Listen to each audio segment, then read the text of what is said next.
আসসালামু আলাইকুম ওয়া রাহমাতুল্লাহি তাআলা ওয়া বারাকাতুহু।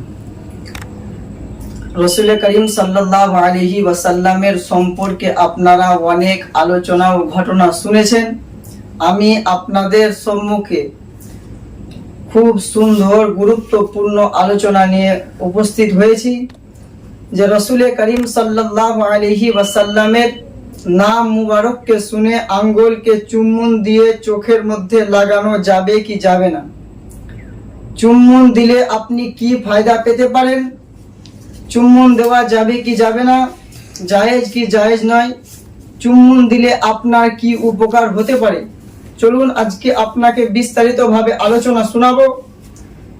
এখনকার জামানায় কিছু ফিতনা বের হয়েছে, 3 পাতা পড়ে তারা মানুষকে বলে বেড়ায়, স্টেজের মধ্যে বলে যে নবী মুস্তাফা সাল্লাল্লাহু আলাইহি ওয়াসাল্লামের নাম শুনে আঙ্গুলকে চুমু দিয়ে চোখের মধ্যে লাগানো বেদাত বা হারাম শিরিক এরকম কথা বলেছে। তো আপনাকে বলি, ভিডিওর মধ্যে দেখতে পাবেন মুমতাজুর রহমান, বেয়াদব রাহুল, ইয়াসিন ভাট দাবচোর, ওরা বলেছে যে রাসূল সাল্লাল্লাহু আলাইহি ওয়াসাল্লামের নাম শুনে চুম্বন দেওয়া হারাম এবং শিরিক বলেছে। মুমতাজুর রহমান এটা বলেছে যে রাসূল সাল্লাল্লাহু আলাইহি ওয়াসাল্লামের নাম মুবারককে শুনে যায় চুম্বন দেয় সেটা হলো হারাম এবং শিরিক। এবং ইয়াসিন দাবচোর এই কথাটাও বলেছে যে আমার জন্য নবী মুস্তাফার নাম শুনে চুম্বন দেওয়াটা হলো হারাম। তো আমি আজকে ইয়াসিনকে বলতে চাই যে তুমি যে বলো রাসূল সাল্লাল্লাহু আলাইহি ওয়াসাল্লামের নামকে শুনে চুম্বন দেওয়াটা হারাম, এটা কি তোমার বাপের তৈরি করা হাদিস নাকি তুমি এরকম কথা বলে থাকো? আপনাকে প্রমাণ দিতে চাই যে রাসূল করিম সাল্লাল্লাহু আলাইহি ওয়াসাল্লামের নাম শুনে চুম্বন দিলে অনেক হাদিসের মধ্যে লিপিবদ্ধ আছে যে রাসূল সাল্লাল্লাহু আলাইহি ওয়াসাল্লাম অনেক হাদিসের মধ্যে এসেছে, ফতোয়ায়ে সামির মধ্যেও এসেছে, আল্লাহ রাসূল সাল্লাল্লাহু আলাইহি ওয়াসাল্লাম বলেছেন যে আমার নাম শুনে চুম্বন দেয় তার চোখের যদি বেড়ে যায়, তার চোখের দৃষ্টি আল্লাহ রাব্বুল আলামিন বাড়িয়ে দেন। একদিন বানি ইসরাইলের যুগে এক ব্যক্তি ছিল, সেই ব্যক্তি তৌরাত কিতাবের শিক্ষক ছিল। তৌরাত কিতাবকে সে পড়তো, সমস্ত জিনিস বুঝতো, কিন্তু সে কোরআন ও হাদিসের কথা আমল করতো না, কোরআন ও হাদিসকে অমান্য করতো। ওই ব্যক্তি যখন এরকম ভাবে কয়েকদিন চলে যায়, ওই ব্যক্তি কোরআন ও হাদিসকে অমান্য করতে থাকে। যখন ওই ব্যক্তি 200 বছর জিন্দেগি কাটিয়েছে, 200 বছর জিন্দেগি কাটানোর পরে ওই ব্যক্তি যখন মারা যায়, মারা যাওয়ার পরে ওই গ্রামের সমস্ত মানুষ দেখতে পেল, বুঝতে পারলো এই ব্যক্তি তো কোরআন ও হাদিসের কথা মানতো না, কোরআন ও হাদিসকে অমান্য করত।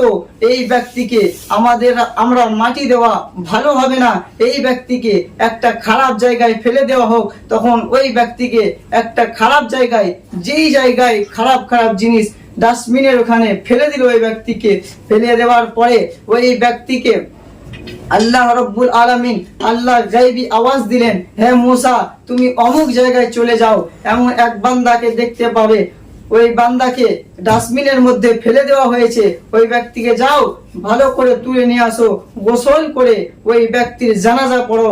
ওই মুসা আলাইহিস সালাম যখন আল্লাহ রাব্বুল আলামিনের পারমিশন পেলেন, তখন মুসা আলাইহিস সালাম আল্লাহ রাব্বুল আলামিনের কথা মোতাবেক ওই ব্যক্তিকে তুলে নিয়ে এসে তাকে সুন্দরভাবে গোসল করিয়ে তার জানাজার নামাজ পড়লেন।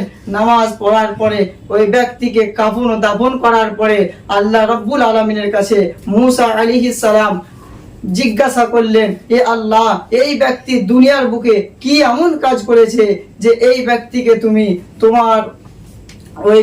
তুমি সমস্ত গুনাহকে তার ক্ষমা করে দিয়েছো? আল্লাহ পাক রব্বুল আলামিন বললেন, হে মুসা তুমি শুনে নাও, ওই ব্যক্তি দুনিয়ার বুকে সমস্ত গুনাহ করেছে, অনেক গুনাহ করেছে, কিন্তু এই ব্যক্তি যখন তৌরাত বলে কিতাবটা খুলতো, তৌরাত কিতাবের মধ্যে সমস্ত জায়গায় যেই জায়গায় নবী মুস্তফার নাম আসতো, নামকে শুনে চোখে আঙুলকে চুম্বন দিয়ে চোখের মধ্যে লাগাতো, এই বদৌলতে আমি তার সমস্ত গুনাহকে ক্ষমা করে দিয়েছি।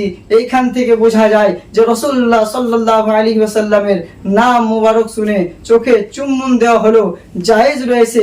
আর আহলে সুন্নাত ওয়াল জামাতকে এটা দেখে বুঝতে পারা যায় যে আহলে সুন্নাত ওয়াল জামাত যদি নবী মুস্তাফার নামকে চুম্বন দিয়ে চোখের মধ্যে লাগায়, এটা হলো আহলে সুন্নাতের পেহচান। আর দেওবন্দি ওয়াহাবিদের পেহচান হলো যে রাসূল সাল্লাল্লাহু আলাইহি ওয়াসাল্লামের নামকে শুনে চুম্বন না দেওয়া।